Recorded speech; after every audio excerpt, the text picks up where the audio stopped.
तेजस्विनी, गाथा और प्रथा जल्दी जल्दी अपना खाना खत्म कर अपने काम के लिए निकलने लगती हैं, क्योंकि उन्हें इस वक्त अपने ऑफिस जाना था।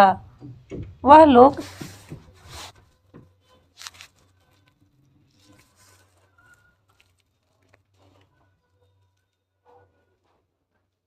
अक्सर ही समय निकालकर अपने सभी बचे कामों को पूरा कर लिया करती थी। वैसे तो देखा जाए, तेजस्विनी एक बहुत बड़ी बिजनेस वूमेन थी। उसने अपना बिजनेस दुनिया भर में फैला रखा था। वहीं उसका मेन ब्रांच मुंबई में था, जिसे हमेशा यामिनी और तामसी ही संभाला करती थी। और जब कभी इनकी आवश्यकता होती थी तभी यह लोग वहां जाया करती थी। बाकी का उन लोगों ने यहाँ अपना ऑफिस बना रखा था, जहां से वह सारा काम मैनेज करती थी। इस वजह से उन्हें ज़्यादा शहर से बाहर जाने की ज़रूरत नहीं होती थी। बाकी कामों के लिए उन लोगों ने एक से बढ़कर एक एम्प्लॉय हायर कर रखे थे, जो उनके लिए बहुत ही ज़्यादा लॉयल थे।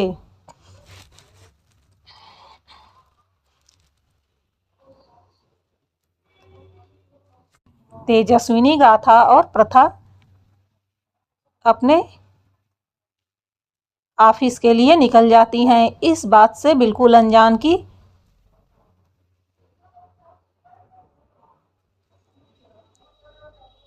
कोई मुसीबत उनकी ओर बढ़ रही है। वहीं दूसरी ओर एमएलए वंशराज बहुत ही बुरी तरह से बौखलाया हुआ था, जब उसे पता चला कि एसपी कर्मवीर को सस्पेंड कर दिया गया है और उसे किसी ने बहुत ही बुरी तरह से मारा है।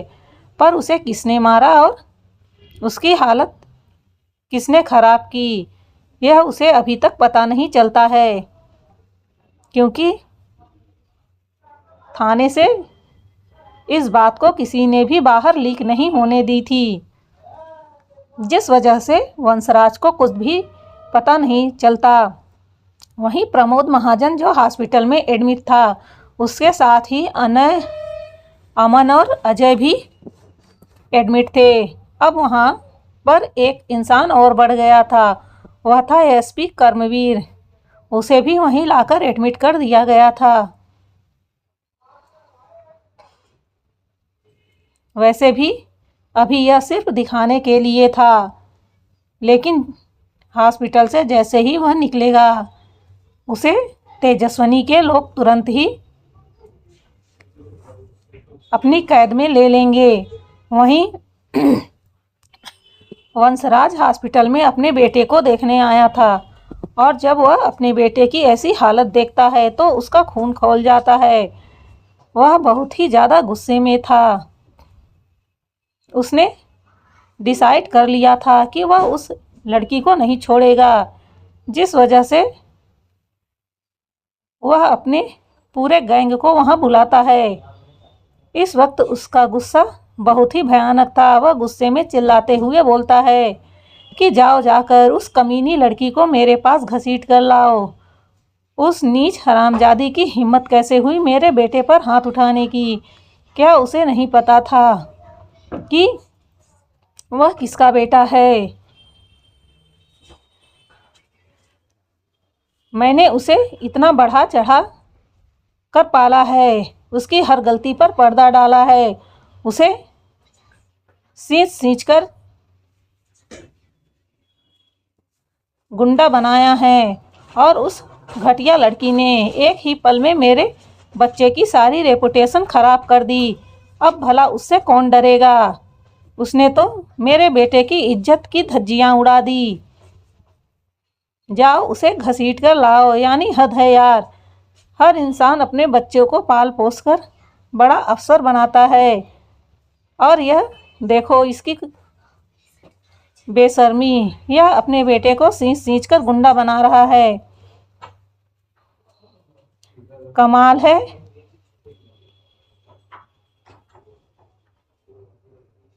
ऐसे इंसानों को क्या कहें। चलो कोई बात नहीं, आगे देखते हैं कि वंशराज तेजस्विनी के साथ क्या करता है। वह अपने गुंडे की एक बड़ी फोर्स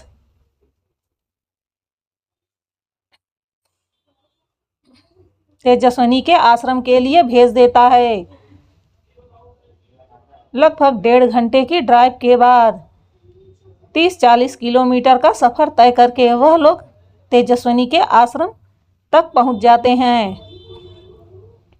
वहीं तेजस्विनी ने अपने आश्रम की सिक्योरिटी बहुत ज़्यादा टाइट कर रखी थी, क्योंकि उसे पता था उसके दुश्मन बहुत हैं, कब कौन उसे टारगेट करने के लिए आश्रम वालों को नुकसान पहुंचाएंगे, यह कुछ कहा नहीं जा सकता था। इस वजह से वह पहले ही सतर्क रहती थी। और जहां तक उसे पता था उसने उस एमएलए को परेशान किया है, तो जाहिर से बात है वह शांत तो बैठेगा नहीं, इसलिए उसने पहले ही उसका बंदोबस्त कर दिया था। वहीं वहां छिपकर पहरा दे रही सिक्योरिटी जब देखती है कि बहुत सारी गाड़ियां उनके आश्रम की ओर बढ़ रही हैं, वह लोग दूर से ही यह सारा नज़ारा देख चुके थे। उन लोगों ने तुरंत ही इसके बारे में तेजस्विनी को इन्फॉर्म कर दिया। जैसे ही तेजस्विनी को यह पता चला, उसके गुस्से का कोई ठिकाना नहीं था।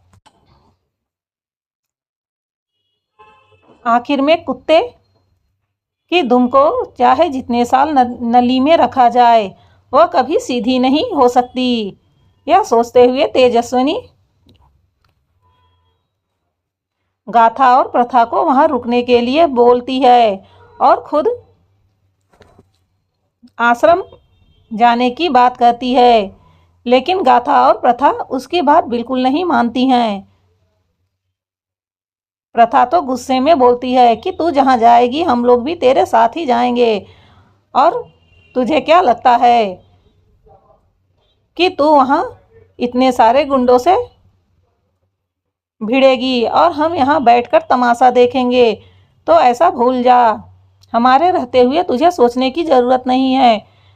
हम तो कहते हैं तुम यहीं रहो, हम जाते हैं और सब कुछ ठिकाने लगा के आते हैं। उसकी बातों को सुनकर तेजस्विनी बोलती है कि नहीं ठीक है, हम सब चलते हैं। एमएलए ने बहुत सारे आदमी भेजे हैं, उसे क्या लगता है कि वह इतनी आसानी से हमें बर्बाद कर देगा। बहुत हो गया उसका जुल्म लोगों पर, अब उसे उसकी औकात तो पता चलना चाहिए। इतना कहकर वह लोग वहाँ से निकल जाते हैं। अभी उन्हें आने में वक्त लगने वाला था, लेकिन वह लोग यहाँ पहुँच पाते उससे पहले ही एमएलए के लोग वहाँ पहुँच गए थे। वहीं वहाँ लगे सिक्योरिटी ने उन्हें बुरी तरह से रास्ते में ही रोक दिया था। वह लोग उन्हें आश्रम के अंदर नहीं जाने दे सकते थे। अगर इसमें से एक भी व्यक्ति आश्रम के अंदर गया तो उनकी बॉस उनके साथ क्या करेगी, यह सोचकर ही उनके रूह कांप जाती है। वहीं वह सिक्योरिटी गार्ड कोई आम सिक्योरिटी गार्ड नहीं थे, वह भी बहुत ही अच्छे से ट्रेन किए हुए थे। उन लोगों को देखकर वह एमएलए के पालतू गुंडे बोलते हैं कि हमारे रास्ते से हट जाओ, वरना हम लोग तुम्हें नहीं छोड़ेंगे। उसकी बातों को सुनकर वहाँ खड़े सिक्योरिटी गार्ड बोलते हैं कि तुम्हें जो करना है कहना है यही करो, बाकी तुम्हें आश्रम के अंदर जाने की इजाज़त नहीं है। आज तक कभी कोई बाहर का व्यक्ति आश्रम के अंदर नहीं गया, यह आश्रम के सिद्धांतों के खिलाफ है। यह एक आश्रम है, कोई गुंडों का ठिकाना नहीं। कि जब चाहे जो चाहे मुंह उठा के यहाँ चला जाएगा। इसलिए मैं अभी तुम्हें वार्न कर रहा हूँ। बाद में मत कहना कि मैंने तुम्हें रोका नहीं था। यहाँ के नियमों को तोड़ना एक जुर्म के समान है, जिसकी सजा सभी को मिलती है जो कोई यहाँ के नियम तोड़ता है। इसलिए तुम लोग यहाँ से दूर हटो। उसकी बातों को सुनकर वह सारे गुंडे हंसने लगते हैं। इस समय वहाँ लगभग 100 से ज़्यादा लोग आए हुए थे, क्योंकि एमएलए ने साफ साफ कहा था कि उस लड़की को पकड़कर घसीट कर लेकर आओ। उसके लिए तुम्हें चाहे जितने पैसे खर्च करने पड़े, जितने आदमी ले जाना पड़े, लेकर जाओ, लेकिन मुझे वह लड़की अपने पैरों पर गिरी हुई मिलनी चाहिए। एमएलए को बिल्कुल भी अंदाजा नहीं था कि वह किसे छूने जा रहा है। अगर उसे तेजस्विनी के बारे में कुछ भी पता होता तो वह ऐसी गलती कभी न करता, लेकिन उसने इतना तो अंदाजा लगा लिया था कि वह लड़की जरूर थोड़ी ताकतवर है, नहीं तो ऐसे कैसे एसपी सस्पेंड हो जाता और उसे इतनी मार भी पड़ती। लेकिन वह एमएलए है, वह एक बहुत बड़ा गुंडा है। वह खुद को इतना बड़ा मानता था कि उसके आगे कोई नहीं टिक सकता। वह लोग सभी अपनी गाड़ियों से उतर जाते हैं, जो इस वक्त ओपन जीप में भरे हुए थे। उन लोगों को एक साथ अपनी ओर आता हुआ देखकर वहां खड़े सिक्योरिटी गार्ड तुरंत ही उनके रास्ते में आकर खड़े हो जाते हैं। वह मुश्किल से गिनती में 10 ही गार्ड होंगे। अभी भी आश्रम के चारों ओर गार्ड फैले हुए थे, क्योंकि उन्हें बिल्कुल भी इजाजत नहीं थी कि वह अपनी जगह को छोड़कर कहीं जाएं। वह अच्छे से जानते थे कि हमला किसी भी तरफ से हो सकता है, इसलिए उन्हें चौकन्ना रहना पड़ेगा। इसी वजह से सामने के गेट पर बस उतने ही लोग थे, जिसका फायदा उठाकर यह लोग उन पर अटैक कर देते हैं। वहीं वह लोग इतने कमज़ोर भी नहीं थे, उन्हें अच्छे से ट्रेन किया गया था, इसलिए अब वह लोग उन लोगों पर भारी पड़ने लगते हैं। लेकिन वह थे तो सिर्फ 10 ही लोग, कितनी देर तक टिक पाते। इसलिए वह लोग उन गार्ड को कुछ ही देर में हरा देते हैं और उन्हें पकड़कर बांध देते हैं, जिस वजह से वह अपनी जगह से नहीं हिल पाते।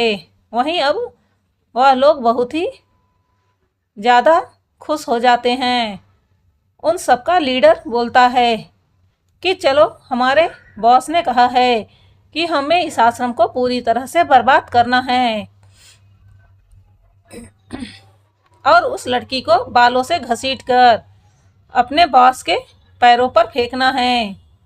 जरा हम भी तो देखें आखिर में कौन सी वह लड़की है जिसने सभी जगह पर बवाल मचा के रख दिया है और हमारे छोटे बाबा को इतना ज़्यादा मारा है कि वह बेचारे हॉस्पिटल में एडमिट हैं। चलो चले, उस कमीनी को अच्छा सबक सिखाते हैं। इतना बोलकर वह लोग आश्रम के अंदर घुस जाते हैं। वहीं बाहर के सारे शोरगुल को सुनकर आश्रम के सभी कर्मचारी और बच्चे बाहर आ जाते हैं। वह लोग मुश्किल से 40 लोग रहे होंगे, जिसमें से 7 तो वहाँ के कर्मचारी थे, बाकी सभी आश्रम के बच्चे थे। कुछ सीनियर थे जो वहाँ पर रहकर अपने कामों को किया करते थे और आश्रम की पूरी जिम्मेदारी को संभाला करते थे। वह सब वहां खड़े यह सारा नजारा देख रहे थे। उनके चेहरे में बहुत ही शांति थी। ना तो वह हड़बड़ाए हुए थे और ना ही वह घबराए हुए थे। उन्हें देखकर बिल्कुल भी अंदाजा नहीं लगाया जा सकता था कि उनके सामने इतने सारे गुंडे उन्हें चोट पहुंचाने के लिए आ रहे हैं। उनके होठों पर हल्की सी मुस्कान थी। वह सब मुस्कुराते हुए सारा नज़ारा देख रहे थे। वहीं जब उन गुंडों की नज़र उन पर पड़ती है तो वह लोग उन्हें देखकर गालियां देते हुए बोलते हैं, अबे साले, तुम लोग इस तरह से क्यों देख रहे हो? तुम्हें क्या लगता है हम तुम्हें दावत देने के लिए यहाँ आए हैं? अरे बेवकूफ़ो, हम तुम्हें यहाँ पीटने आए हैं, इसलिए थोड़ा हमसे डरो। इस तरह से मुस्कुराते हुए क्या पोज दे रहे हो? हम कोई यहाँ तुम्हारी फोटो खींचने नहीं आए हैं। यह बोलते हुए वह काफ़ी चिढ़ा हुआ था, क्योंकि उनसे बिल्कुल बर्दाश्त नहीं हो रहा था कि यह लोग उन्हें देखकर डर नहीं रहे हैं, उल्टा यह लोग उस पर मुस्कुरा रहे हैं, जिस वजह से वह और ज़्यादा चिढ़ गया था। तभी उसमें से कुछ गुंडे लोग वहां रखे फूलों को अपने हाथों में लिए डंडे से मारकर तोड़ने लगते हैं। अभी उन लोगों ने मुश्किल से 10-15 गमले ही तोड़े थे। तभी अचानक वहां बहुत ही स्पीड के साथ एक गाड़ी आकर रुकती है। वह गाड़ी सीधा उनके साइड से होते हुए टर्न लेकर उनके सामने रुक जाती है, जिस वजह से वह सारे लोग बच्चों के पास पहुंचने से पहले ही रुक जाते हैं। वहीं उस गाड़ी में से 3 सुंदर लड़कियां निकलती हैं, जो और कोई नहीं, तेजस्वनी, गाथा और प्रथा थी। अपने सामने इतनी सारी खूबसूरत लड़कियों को देखकर उनके मुंह में तो पानी आ जाता है, उनकी लार टपकने लगती हैं। तभी उन गुंडों का लीडर बोलता है, अरे वाह, क्या माल है, सच में पटाखा लग रही है, पटाखा। तभी दूसरा उसके कान में बोलता है, अरे बॉस, यह वही लड़की है जिसने छोटे सरकार की पिटाई की है। यह वही ड्राइवर था जो उस वक्त मंदिर में प्रमोद को पीटते हुए देख रहा था। उसे इन लोगों के साथ भेजा गया था, जिससे वह इन लड़कियों की पहचान इस गुंडे को बता सके। वहीं उसकी बात सुनकर उस गुंडे के लीडर के होठों पर बहुत बड़ी मुस्कान आ जाती है। वह जोर जोर से हंसते हुए बोलता है, क्या रे, तूने क्या कहा? क्या सच में तू पगला गया है? यह पिद्दी भर की लड़की हमारे सरकार को मारती है और बचकर यहाँ भी आ जाती है, यानी हद हो गई है। अब तो हमारा खौफ ही सबके मन में ख़त्म हुआ जा रहा है। यह कहते वक्त वह बहुत ही ज़्यादा हंस रहा था। फिर वह अपनी हंसी को रोककर गुस्से में बोलता है, तो 2 टके की लड़की, तूने हमारे छोटे सरकार को मारा, तेरी हिम्मत भी कैसे हुई? तेरे हाथ पैर काटकर ना तुझे घसीटते हुए यहाँ से मैं ले गया तो मेरा नाम बदल लेना। वहीं उसे इस तरह डींग हाँकते हुए देखकर तेजस्विनी को बहुत ही ज़्यादा गुस्सा आ रहा था। एक तो उसके पास बहुत कम समय बचता है और ऊपर से अब इस बेवकूफ़ के वजह से उसका यह समय भी खराब हो गया और उसके ऑफिस के काम ख़त्म नहीं हो पाए। उसे यहाँ लौटकर दोबारा आना पड़ा, यानी सच में डबल काम उसे करना पड़ गया। वह उसे देखकर बहुत ही शांति से हंसते हुए बोलती है कि तुमने क्या कहा? तुम मुझे घसीटकर यहाँ से ले जाओगे? तब वह गुंडों का लीडर जोर से हंसते हुए कहता है कि हाँ हाँ हाँ हाँ, तुमने सही समझा। मैं तेरे बालों से घसीटकर तुझे यहाँ से लेकर जाऊंगा, क्योंकि यह मेरे सरकार का आर्डर है। और अगर मैंने ऐसा न किया तो मैं एक बाप की औलाद नहीं। उसकी बातों को सुनकर तेजस्विनी हंसते हुए बोलती है कि हाँ, सच कहा, तू एक बाप की औलाद नहीं है, तू तो एक हिजड़ा दिखता है मुझे। उसकी ऐसी बातों को सुनकर उस लीडर को बहुत ज़्यादा गुस्सा आ जाता है। वह गुस्से में अपना दांत पीसते हुए बोलता है, तू 2 टके की लड़की, तुझे क्या लगता है कि तू जो बोलेगी वह मैं चुपचाप सुनता रहूँगा? तुझे नहीं पता है कि तूने किससे पंगा लिया है? अब देख मैं तेरे साथ क्या करता हूँ। इतना बोलकर वह अपने लोगों को इशारा करता है इस लड़की को पकड़ने के लिए। लेकिन इससे पहले कि वह आगे बढ़े, तेजस्विनी ने अपने पैंट की जेब से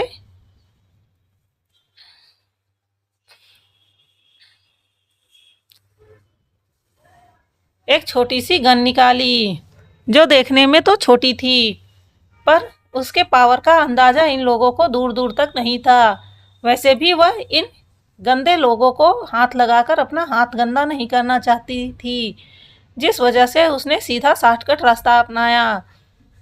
उसने उस गन को उसकी तरफ पॉइंट करते हुए कहा, अगर एक कदम भी आगे बढ़ाया तो तुम लोग यहाँ पर अपने टांगों पर सही सलामत वापस नहीं जाओगे। उसकी बातों को सुनकर वह लोग हंसने लगते हैं, क्योंकि उन्हें लग रहा था कि यह छोटी लड़की उनके साथ मजाक कर रही है। वैसे भी वह लोग तेजस्विनी को एक छोटी और मासूम सी लड़की समझ रहे थे। उन लोगों को भी तेजस्विनी का सिंपल सा बैकग्राउंड ही पता था, जिस वजह से वह जानते थे कि यह लड़की कुछ नहीं कर सकती है और किसी को सूट करना इतना आसान तो नहीं है। लेकिन उन्हें नहीं पता था कि उसके सामने खड़ी लड़की कोई सिंपल और साधारण लड़की नहीं है, वह एक डेविल है।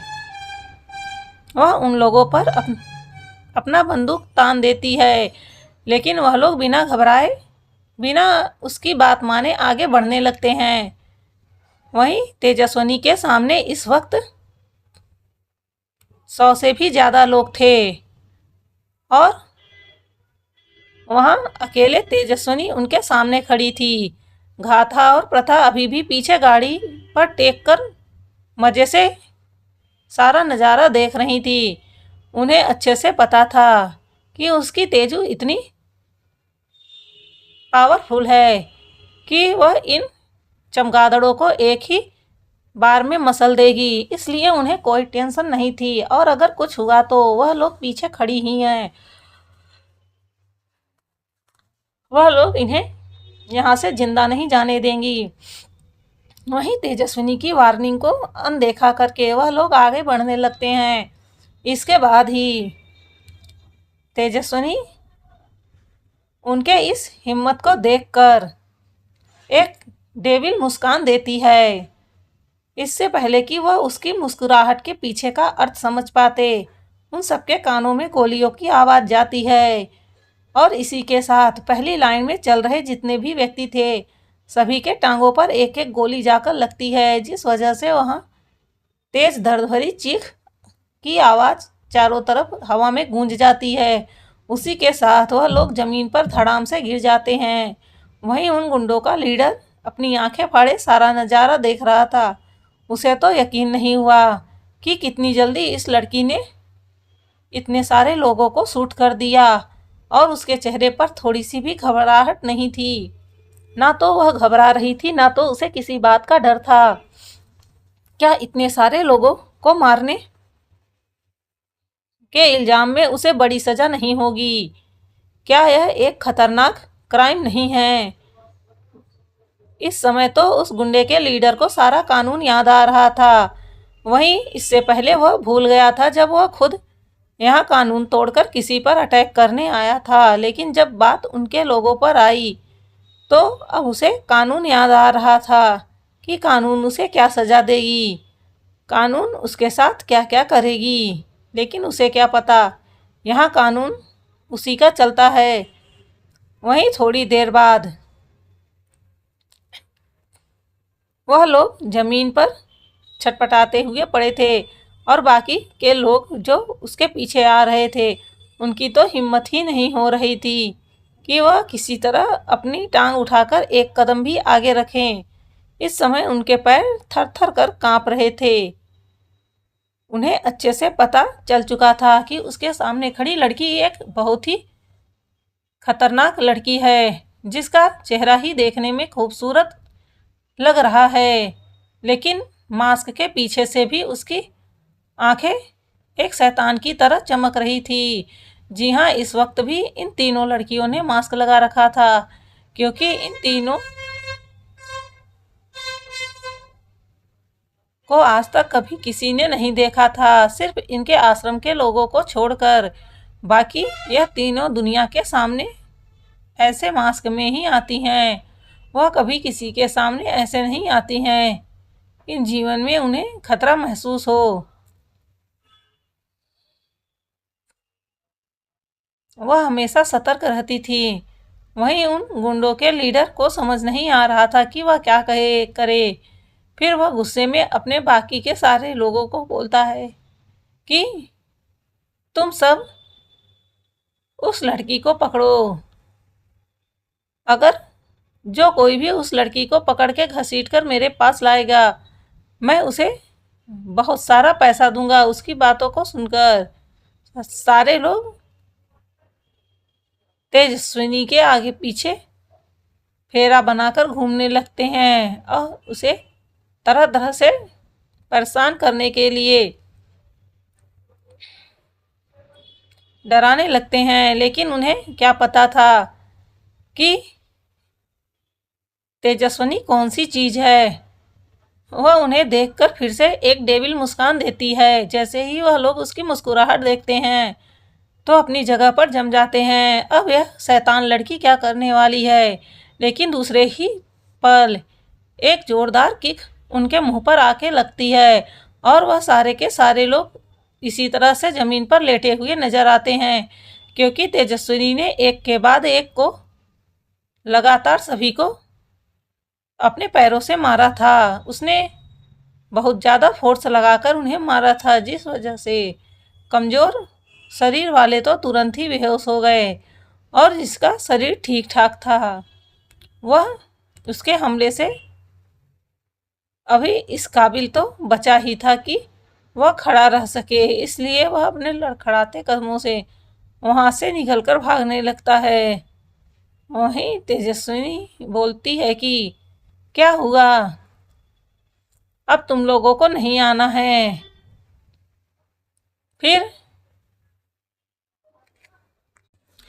तेजस्विनी एक के बाद एक उन सभी को इतना मारती है कि उनके हाथ पैर टूट जाते हैं। वहीं उस लड़की को इस तरह मारता हुआ देखकर उन सभी के तो होश उड़ गए थे। क्या यह लड़की इतनी खतरनाक है? अगर उन्हें थोड़ा भी अंदाजा होता कि यह लड़की इतनी खतरनाक है तो वह कभी भी इस काम के पैसे नहीं लेते और इस काम को हाथ में नहीं लेते। आज उन्हें अपनी जान सच में बहुत ज़्यादा कीमती लग रही थी।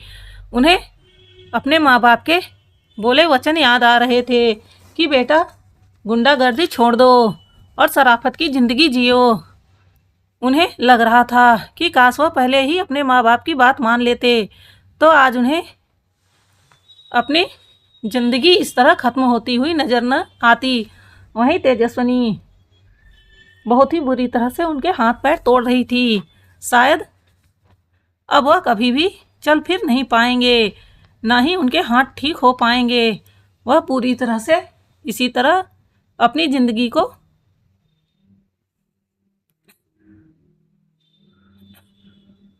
जिएंगे लूले और लंगड़े बनकर। वहीं सबके दिल में इतना ज़्यादा खौफ बैठ गया था कि वह लोग उसके पैरों पर गिरकर रो रो कर माफ़ी मांगने लगे थे। वह बार बार उससे माफ़ी मांग रहे थे कि प्लीज़ हमें छोड़ दो, आज के बाद हम कभी इस आश्रम की तरफ आंख उठाकर नहीं देखेंगे। यह हमसे बहुत बड़ी गलती हो गई। उस एमएलए ने हमें भला फुसलाकर यहाँ भेजा था, उसने बिल्कुल भी यह नहीं बताया था कि वह हमें किसे मारने के लिए भेज रहा है। देखो, तुम बहुत अच्छी बच्ची हो, हमें छोड़ दो, हमें बड़े बुजुर्ग समझकर छोड़ दो। हम अपनी बाकी की ज़िंदगी बहुत ही ईमानदारी से बिताएंगे। हम सच में कसम खाते हैं, हम अपने माँ बाप की कसम खाते हैं। कोई अपने बच्चों की कसम खा रहा था तो कोई माँ बाप की। वहीं तेजस्विनी उन्हें बहुत ही गुस्से से देख रही थी। उनकी हिम्मत कैसे हुई उनके आश्रम तक पहुंचने की। उसे इस वक्त एमएलए पर बहुत ज़्यादा गुस्सा आ रहा था। एक तो वह अपने पद का गलत उपयोग कर रहा था, ऊपर से अब उसकी इतनी हिम्मत हो गई कि वह उसके आश्रम तक पहुंचेगा। उसे उसकी औकात दिखानी होगी।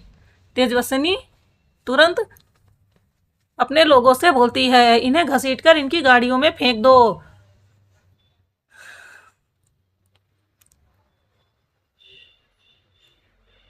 और उन लोगों को देखकर घूर कर बोलती है, जितनी जल्दी हो सके यहाँ से निकल जाओ, वरना मैं तुम्हें यहाँ जिंदा जला दूंगी। क्योंकि तुम लोगों ने यहाँ आकर बहुत बड़ी गलती कर दी हो। इस समय वह इतनी ज़्यादा खूंखार लग रही थी कि उसे देखकर सबके रोंगटे खड़े हो रहे थे। वहीं इस लीडर को तो वह साक्षात माँ दुर्गा का रूप दिख रही थी। वह बार बार खुद को कोस रहा था कि वह यहाँ क्यों आया। तेजस्विनी ने उस लीडर को मार मार कर इतना अधमरा कर दिया था कि उसे अब तो सांस लेने में भी दिक्कत हो रही थी। उसके हाथ पैर तोड़ दिए थे, जिस वजह से वह चलने में भी असमर्थ था। वह बहुत ही हिम्मत करके अपने शरीर को घसीटते हुए गाड़ी तक ले जाता है और किसी तरह गाड़ी में बैठकर तुरंत बोलता है कि जल्दी भगा, जल्दी भगा। अगर जिंदा रहे तो आज के बाद भीख मांग लेंगे, लेकिन कभी ऐसा काम नहीं करेंगे। यह सब बोलते वक्त उसके आंखों से झरझर कर आंसू बह रहे थे। शायद जिंदगी में पहली बार ऐसा हुआ होगा कि इतने बड़े गुंडे का यह हाल रहा होगा। वहीं ऐसा ही हाल बाकी के लोगों का था। वह लोग तो अपने लीडर को ही कोस रहे थे कि साला आया तो आया, हमें साथ लेकर क्यों आया। इसकी वजह से अब तो हम खाने और सोच जाने के लायक भी नहीं रह गए। वहीं उसमें से कुछ ऐसे थे जिनके पास तो दवाई के भी पैसे नहीं होंगे।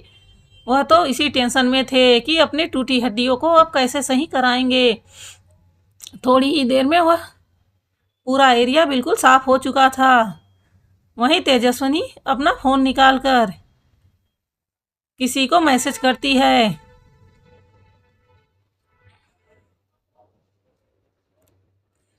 तो दूसरे तरफ से रिप्लाई आता है, ओके मैम, बस इतना ही था।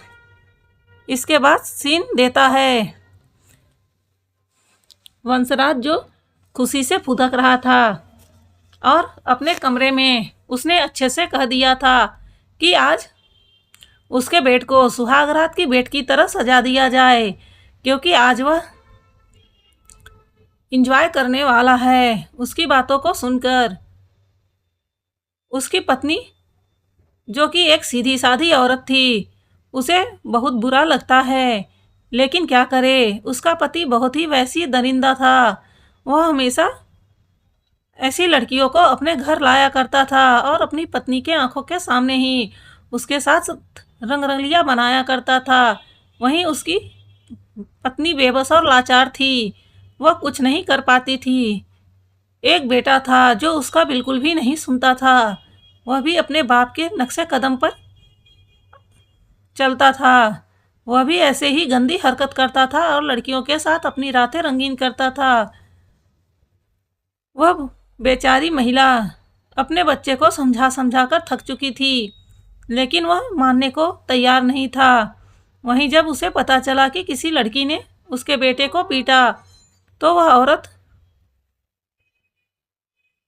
उसे अपने बच्चे के लिए तकलीफ तो हुई, लेकिन फिर भी उसने मन ही मन अपने बच्चे को गाली दी कि किसी लड़की की इज्जत नहीं करेगा तो क्या होगा, अच्छा हुआ जो उस लड़की ने इसे पीटा, कम से कम अक्ल तो ठिकाने आ जाएगी। लेकिन इसके पति का क्या हो, वह तो भगवान से प्रार्थना करती थी कि कोई इसका भी अक्ल ठिकाने ला दे। निहायत ही बेशरम और बेगैरत इंसान है ये।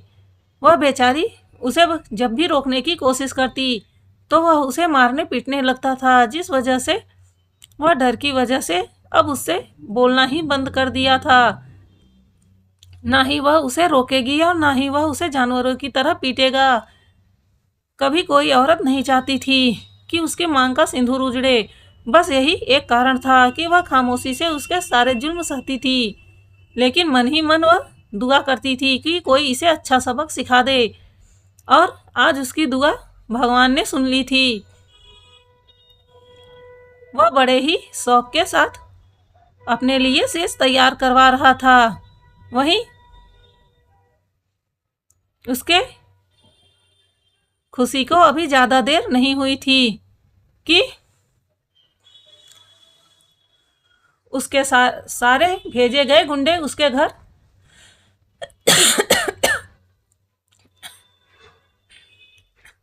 कचड़े की तरह आकर फेंके जा चुके थे। जैसे ही एक नौकर यह सारा नज़ारा देखता है तो वह जल्दी से भागकर अंदर जाता है और एमएलए को बताता है। वहीं एमएलए जैसे ही यह सुनता है वह जल्दी से घर से बाहर आकर देखता है तो बाहर कचड़े की तरह सब कराहते हुए पड़े थे। वहीं यह देखकर उसके गुस्से का तो कोई ठिकाना नहीं रहता। वह गुस्से में चिल्लाता है कि इतने सारे लोग तुम गए थे और वहां उस लड़की से मार खाकर चले आए।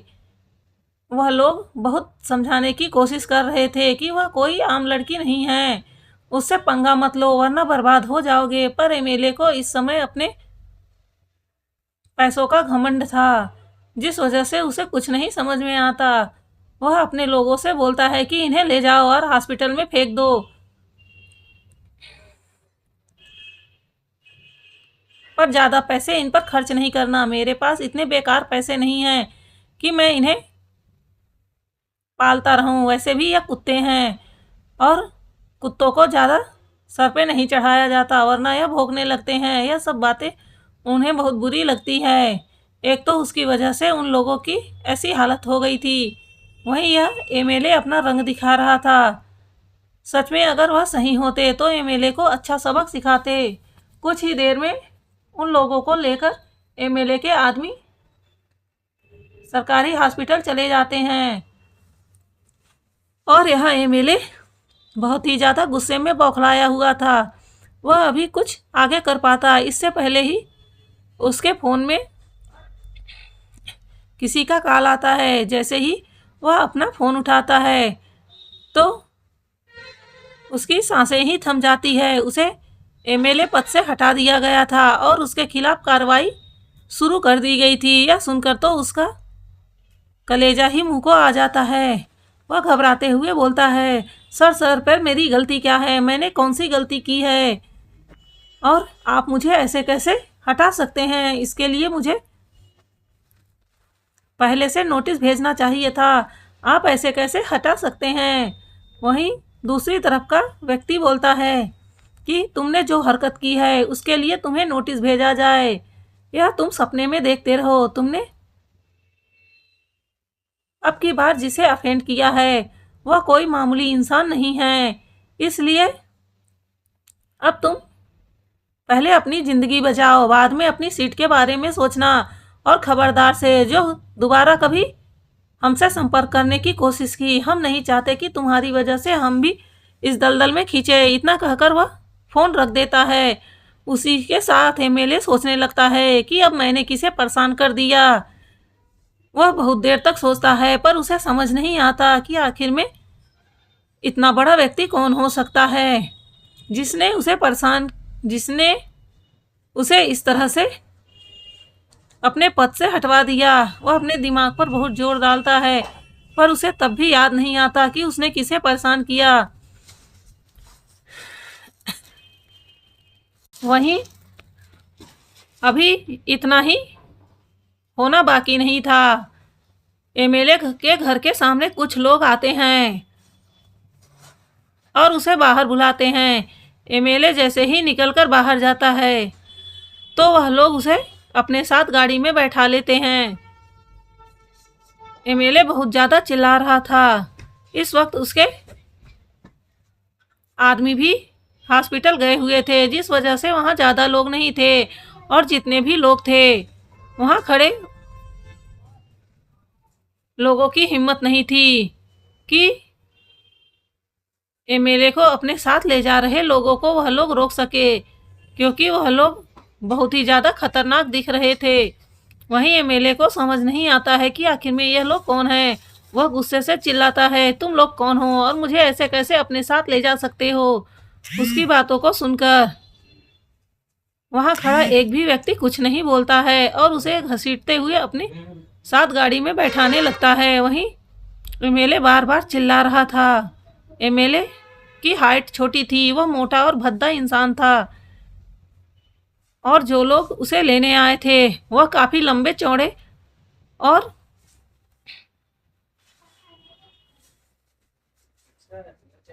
हेल्दी थे, जिस वजह से उसे एक ही हाथ में घसीटते हुए वह गाड़ी में खींच लेते हैं। उसी के साथ एमएलए जोर जोर से चिल्लाने लगता है। थोड़ी ही देर बाद गाड़ी का दरवाजा बंद होता है। उसके साथ एमएलए की आवाज भी बाहर आना बंद हो जाता है। इसके बावजूद एमएलए अभी चिल्लाना नहीं बंद कर रहा था। उसे घबराहट होने लगी थी कि उसके साथ क्या होने वाला है।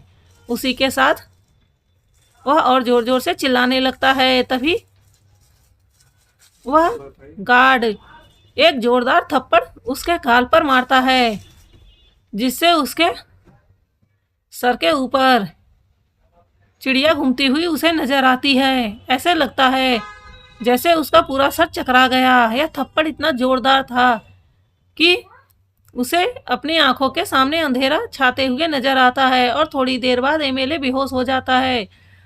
लगभग 2 घंटे के बाद जब उसे होश आता है तो वह देखता है कि उसके सामने सोफे पर एक लड़की बैठी हुई है, जिसका चेहरा मास्क से ढका हुआ है। जैसे ही एमएलए उसे देखता है तो वह खुद को होश में लाते हुए जोर से चिल्लाकर पूछता है, तुम कौन हो और मुझे यहाँ क्यों लाया गया। की आवाज को सुनकर सामने बैठी लड़की, जो और कोई नहीं तेजस्विनी थी, वह जोर जोर से हंसने लगती है और बोलती है, क्यों एमएलए भूल गया क्या? तू ही तो मुझसे मिलने के लिए बेसब्र हुआ जा रहा था।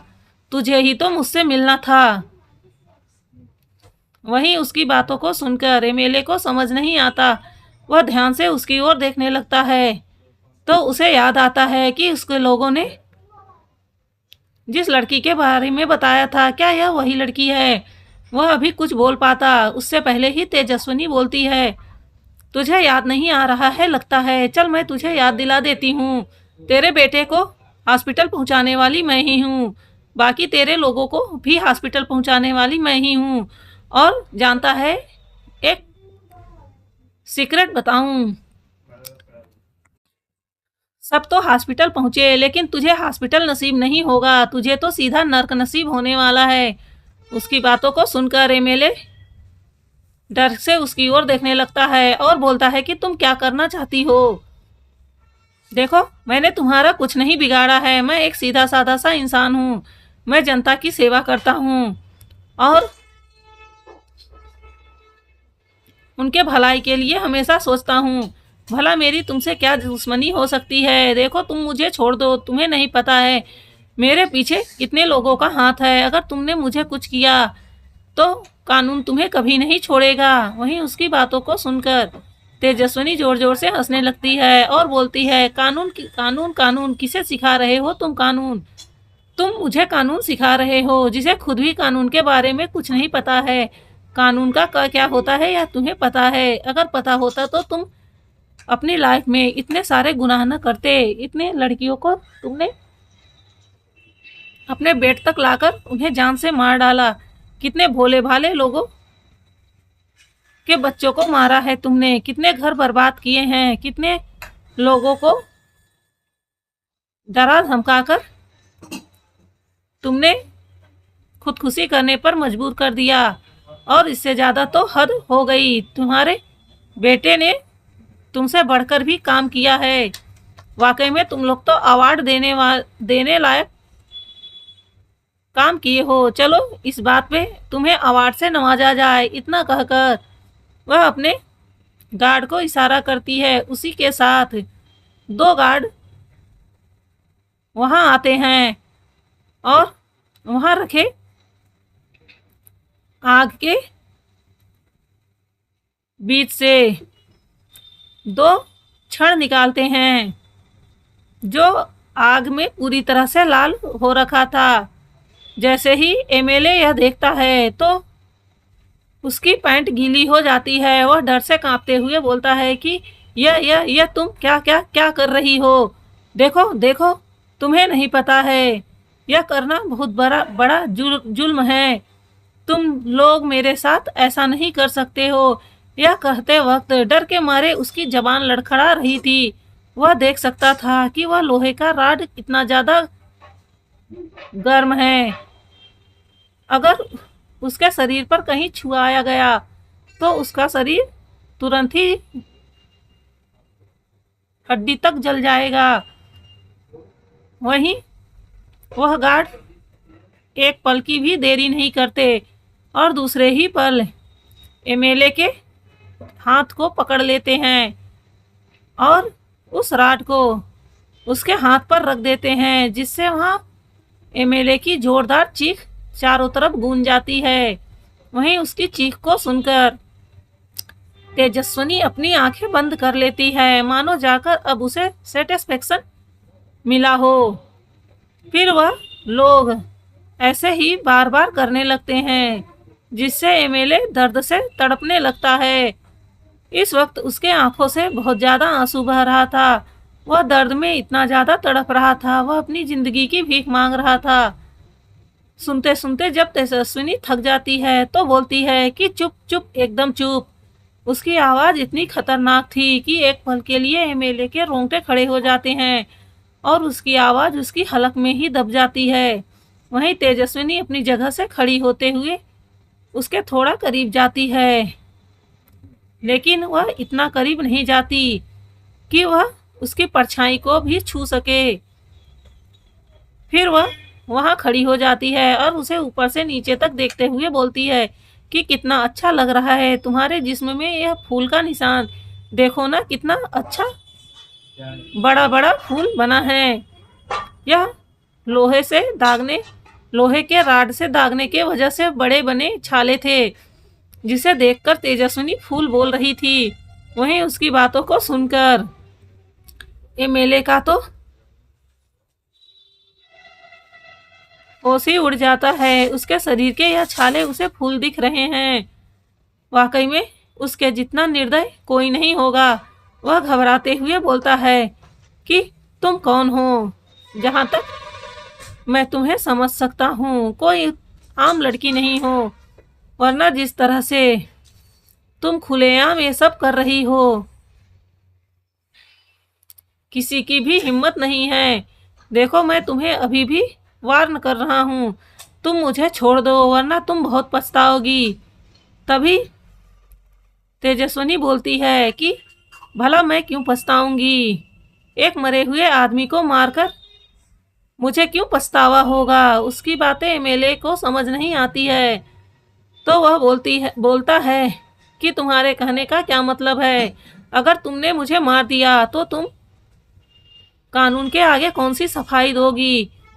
मैं भले ही मर जाऊं, लेकिन इतना जान लो, तुम्हें भी जेल हो जाएगी और तुम्हारी जिंदगी भी बर्बाद हो जाएगी।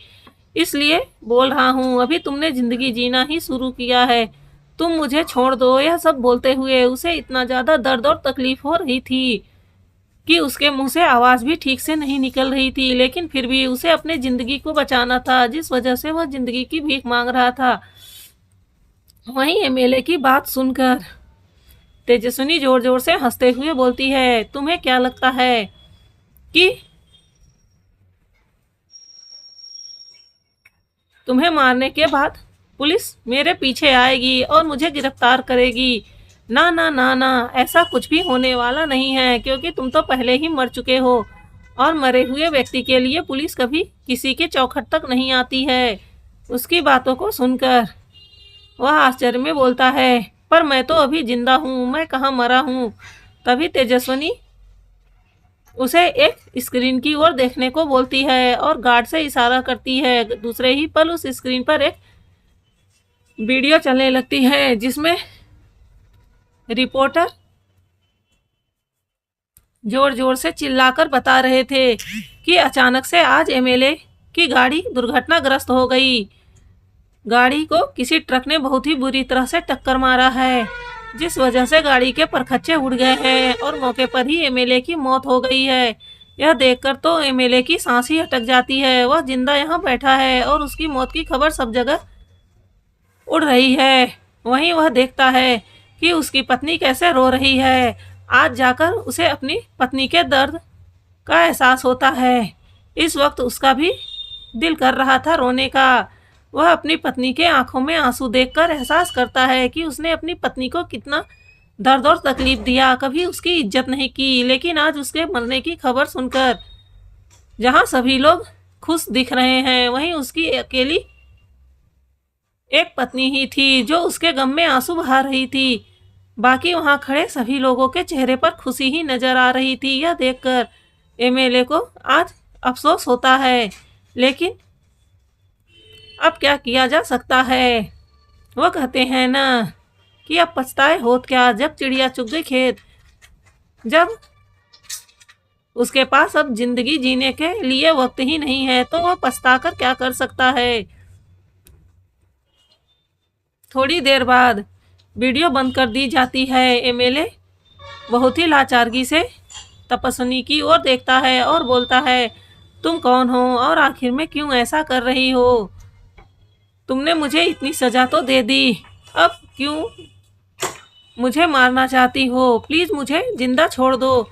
मैं अपने बीवी और बच्चों के साथ एक ईमानदार भरी जिंदगी जीऊंगा और कभी किसी को परेशान नहीं करूंगा। उसकी बातों को सुनकर तपस्विनी जोर जोर से हंसने लगती है और कहती है कि हाँ, जब तक तुम जिंदा थे, जब तक तुम्हें एक ऐसो आराम भरी जिंदगी मिली थी, तब तुम्हें ईमानदारी नहीं समझ में आई। और जब आज तुम मौत के दरवाजे पर बैठे हो तो तुम्हें अपने गुनाह समझ में आ रहे हैं, अपनी ईमानदारी समझ में आ रही है। वह कैसी बात है, लोगों को पहले क्यों नहीं समझ में आता है जब उनके पास वक्त होता है, और जब उनके पास वक्त नहीं होता है तो वह यह दावा करते हैं कि वह सही हो जाएंगे। लेकिन क्या गारंटी है कि कुत्ते की दुम सीधी हो जाएगी? तुम लोग नीच और घटिया इंसान हो। अगर तुम्हें छोड़ दिया जाए तो तुम कुछ वक्त बाद फिर से वैसे ही हो जाओगे, क्योंकि यह तुम्हारे खून में बस चुका है। इसलिए मैं ऐसे लोगों को कोई मौका नहीं देती हूँ। इतना बोलकर तेजस्विनी सीधा उसे शूट कर देती है, क्योंकि वह अपना टाइम ऐसे घटिया लोगों के पीछे बर्बाद नहीं कर सकती है। वैसे भी वह पहले ही मर चुका है, अब फिर से उसे मारने में कोई गलती नहीं होगी। उसे खत्म करने के बाद तेजस्विनी एक लंबी सांस लेती है और बोलती है, पता नहीं क्यों इन लोगों को समझ में नहीं आता कि मेरे पास इतना टाइम नहीं होता है कि मैं बेकार के ऐसे लोगों के पीछे अपना वक्त बर्बाद करूं। मेरे पास ऑलरेडी मेरे अपने बहुत से काम हैं, फिर भी यह कीड़े मकोड़े की तरह मेरे रास्ते में आ जाते हैं। यह बोलते हुए वह वहां से निकलकर बाहर चली जाती है, जहां बाहर गाड़ी लिए गाथा और प्रथा उसका इंतजार कर रही थी। उन्हें अच्छे से पता था कि तेजस्विनी उस एमएलए को जान से मार देगी।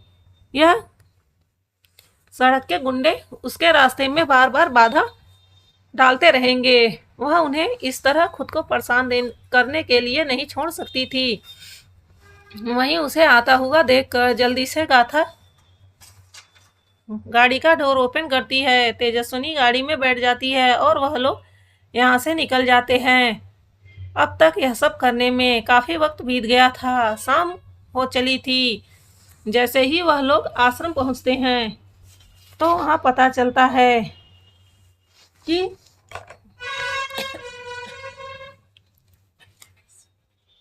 यामिनी और तामसी आश्रम पहुंच चुकी हैं। यह सुनकर तेजस्विनी और गाथा और प्रथा के होठों पर मुस्कुराहट आ जाती है। वहीं जैसे ही गाड़ी की आवाज़ सुनती हैं, वह दोनों लड़कियां भागकर बाहर आती हैं और उन तीनों को देखकर तेजी से दौड़कर उनके गले लग जाती हैं। सभी खुशी से ग्रुप हग करते हैं। फिर उसके साथ ही वह लोग अंदर आश्रम में चले जाते हैं। वहीं यामिनी बोलती है कि तुम्हारा काम खत्म हो गया। क्या तुमने उसे रास्ते से हटा दिया? क्योंकि ऐसे कीड़े मकोड़ों को बार बार रास्ते में भिनभिनाने की छूट नहीं देनी चाहिए। वहीं तामसी भी बोलती है कि हाँ, हमारे पास बहुत सारे काम हैं, इसलिए ऐसे कचड़ों को रास्ते से साफ कर देना ही सही है। उसकी बात को सुनकर गाथा बोलती है कि अरे तुम लोग को तो अच्छे से पता है कि हमारी तेजू को कचड़ों से बहुत ज़्यादा एलर्जी है, इसलिए वह बहुत ही अच्छे से कचड़े साफ कर देती है। अब टेंशन ना लो, कोई भी कचड़ा हमारे आसपास नहीं होगा। इतना बोलकर वह लोग अब हंसने लगते हैं। तभी तेजस्विनी पूछती है कि क्या हुआ?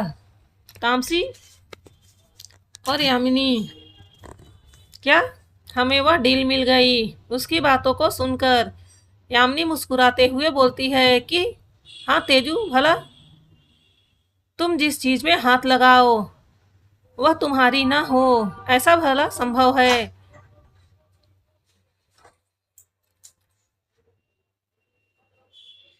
उसकी बातों को सुनकर तेजस्विनी के होठों पर मुस्कुराहट आ जाती है। यह लोग एक बहुत बड़ी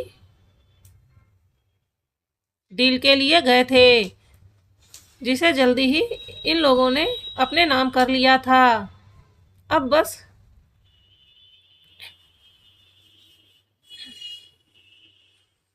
एक दिन तेजस्विनी को मुंबई जाकर उस कॉन्ट्रैक्ट पर अपने सिग्नेचर करने होंगे और फिर उसके बाद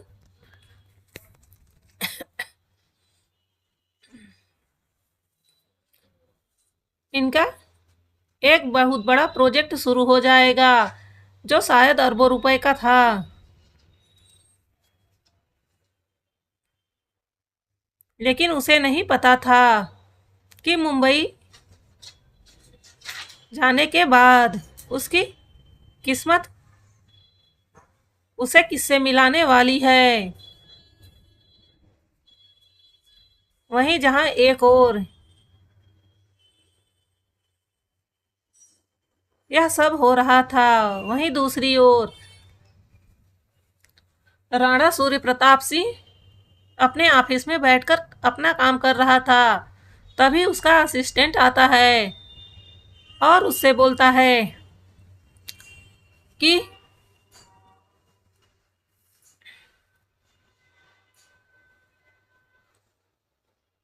मैं कमीन हुकुम सा। जैसे ही वह उसे देखता है तो अंदर आने के लिए बोलता है। उसके आंखों का इशारा ही काफी था असिस्टेंट के समझने के लिए।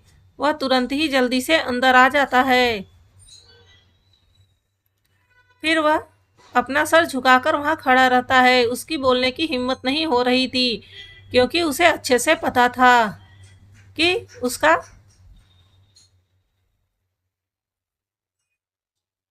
बोलना उसके बॉस को पसंद नहीं आएगा और वह जो न्यूज़ देने वाला है वह तो उसे बिल्कुल भी पसंद नहीं आएगा। इसके बदले में वह उसके साथ क्या करेगा, उसे पहले से ही अंदाजा था।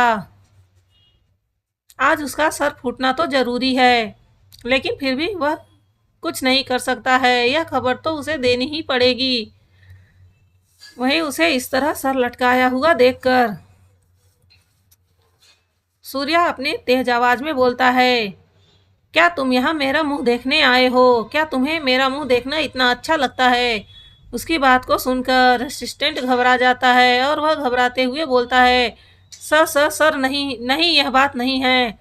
तो वह बोलता है, तो जो बात है जल्दी से बको और मेरे सामने से हट जाओ। मुझे इरिटेट करने के लिए यहाँ खड़े मत रहो। उसकी बात को सुनकर असिस्टेंट बहुत ही घबराते हुए उससे बोलता है कि जो प्रोजेक्ट के लिए हमारे टीम गई थी, वह प्रोजेक्ट हमारे हाथ से निकल गया है। यह सब बोलते वक्त उसे ही पता था कि उसकी जान सूख रही थी। वहीं जैसे ही राणा सूर्य प्रताप के कानों में यह बात जाती है, उसके गुस्से का कोई ठिकाना नहीं रहता। वह अपने पास रखे पेपरवेट को उठाकर जोर से उसकी तरफ फेंकता है। वहीं दूसरे ही क्षण वह असिस्टेंट जल्दी से अपने जगह से हट जाता है, जिससे पेपरवेट सीधा जाकर शीशे की दीवार पर लगता है और वह वहां टकराते ही वह दीवार टूटकर चूर चूर हो जाती है। उसने इतनी फोर्स से मारा था कि इतना मजबूत शीशा, जिसे शायद तोड़ना इतना आसान नहीं था, वह एक ही पल में टूटकर चूर चूर हो चुका था। यह देखकर असिस्टेंट बहुत ही मुश्किल से अपना थूक अपने गले के नीचे उतारता है। अगर उसकी जगह यह पेपरवेट उसे लगा होता तो जरूर आज उसका सर इसी तरह चूर चूर हो गया होता। वहीं उसे इस तरह देखकर वह गुस्से में बोलता है, गेट आउट। उसकी इतनी खतरनाक आवाज सुनकर असिस्टेंट तो बेचारा अपना सिर पैर उठाकर वहां से जोर से भागता है। वह यहाँ इस जल्लाद के पास और देर तक खड़ा नहीं हो सकता है, वरना किस पल उसकी सांस उससे खींच ली जाए उसे भी समझ में नहीं आएगा। वहीं राणा सूर्य प्रताप गुस्से के साथ अपनी चेयर पर पीछे की ओर लीन हो जाता है और अपनी आंखें बंद कर लेता है। इस वक्त उसे इतना ज्यादा गुस्सा आ रहा था कि गुस्से से उसकी शरीर की नसें तनती जा रही थी। वह गुस्से में ही बोलता है, कौन हो तुम, जो बार बार मेरे प्रोजेक्ट को मेरे सामने से ही छीन ले जाते हो। एक बार तुम मेरे हाथ लग जाओ तो मैं तुम्हें जिंदा नहीं छोड़ूंगा। ऐसे छुपकर वार करने से क्या मिलेगा। बस एक बार मेरे सामने आओ, मैं तुम्हें इस दुनिया से ही हटा दूंगा। क्योंकि कोई मेरे काम में दखल अंदाजी करे यह मुझसे बिल्कुल भी बर्दाश्त नहीं होता है। इस प्रोजेक्ट पर इसने बहुत ज़्यादा काम किया था और उसे पूरा उम्मीद था कि यह प्रोजेक्ट उसे ही मिलेगा, पर सामने वाले ने उससे ज़्यादा काम दिखाकर यह प्रोजेक्ट अपने नाम कर लिया था। इस प्रोजेक्ट के छीनने से उसे अरबों रुपए का घाटा होने वाला था, जो वह बर्दाश्त नहीं कर पा रहा था। गुस्से से उसका जबड़ा कसा हुआ था। वह समझ नहीं पा रहा था कि यह कौन आदमी आ गया जो उसका राइवल बना बैठा है। अगर एक बार वह उसके हाथ लग गया तो वह उसे बिल्कुल भी जिंदा छोड़ने वाला नहीं था, क्योंकि उसने यही प्रोजेक्ट नहीं बल्कि और भी कई प्रोजेक्ट जो उसे मिलने वाले थे उसे उसके हाथों से छीन लिया। उसे हमेशा इसी के प्रोजेक्ट में क्यों इंटरेस्ट आता था। बाकी की कंपनियां भी तो बहुत से प्रोजेक्ट कर रही थी, तो वह उसे क्यों नहीं छीन रहा था। वह बार बार क्यों उसके आड़े आ रहा था। इस वक्त उसका गुस्सा बहुत ही ज्यादा हाई लेवल पर पहुंच गया था। वहीं वह तुरंत ही बोलता है कि मुझे पता लगाना पड़ेगा आखिर में यह कौन सी कंपनी है और वह कौन सा व्यक्ति है जो अपनी कब्र खुद खोद रहा है। वह तुरंत ही किसी के पास मैसेज करता है और फिर सोचने लगता है। थोड़ी देर बाद वह डिसाइड करता है कि वह खुद मुंबई जाएगा और इस प्रोजेक्ट के लीडर से खुद बात करेगा और देखेगा कि उसके प्रोजेक्ट में कहाँ कमी थी।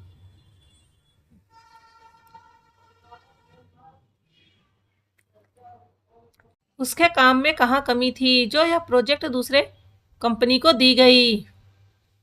इस वक्त उसे बहुत ज़्यादा गुस्सा आ रहा था। वहीं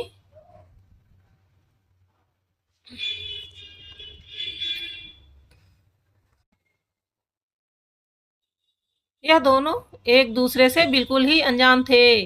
उन्हें नहीं पता था कि वहां जाकर क्या होने वाला है, पर जो भी होगा इन दोनों की जिंदगी में तूफान लाने के लिए काफी होगा। एक आग था तो दूसरा ज्वालामुखी, एक समुद्र था तो दूसरी समुद्र की गहराई। अब देखना यह है कि दोनों की मुलाकात कैसे होती है और वह एक दूसरे पर कैसा प्रभाव छोड़ते हैं।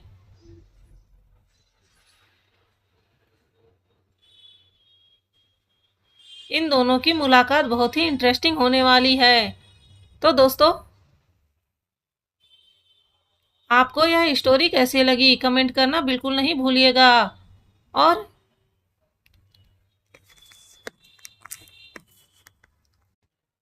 आगे आप लोगों को इन दोनों की इंटरेस्टिंग मुलाकात सुनने को मिलेगा और फिर यह एक दोनों की जिंदगी में कैसे शामिल होते हैं यह भी जानने को मिलेगा। लेकिन क्या सूर्या की जिंदगी में तेजस्विनी अपनी असली आइडेंटिटी के साथ शामिल होगी या फिर वह एक रहस्य होगा सबके लिए, और क्या वह रहस्य सूर्या सुलझा पाएगा। तो स्टोरी बहुत ही इंटरेस्टिंग है, सुनना बिल्कुल नहीं भूलिएगा। मिलते हैं आपसे स्टोरी के नेक्स्ट एपिसोड में। और हाँ, अगर यह स्टोरी आपको पसंद आई हो तो प्लीज लाइक और सब्सक्राइब किए बिना बिल्कुल नहीं जाइएगा और कमेंट करके जरूर बताइएगा कि स्टोरी कैसी लगी।